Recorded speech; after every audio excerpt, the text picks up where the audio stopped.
تعرفون ليش الولد لما يحب ما يتزوج حبيبته؟ أقول لكم ليش.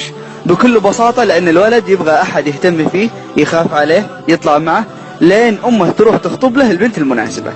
ولما تسأله حبيبتك يقول لك ما أتزوج واحدة تتكلم وتطلع معي لأنها أصلا مو متربية. لحظة لحظة لحظة لحظة أخوي، البنت اللي كنت تحبها صارت مو متربية؟ ليش؟ طيب والكلام الحلو اللي كنت معشمها فيه والوعود وين راحت؟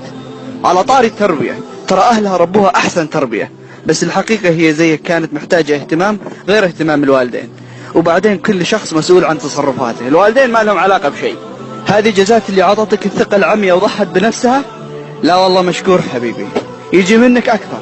بس لازم تعرف إن الدنيا هذه دوارة، وربك يمهل ولا يهمل. وإذا ما عندك خوات بيجي يوم وتصير بنتك ضحوكها رائعة لواحد من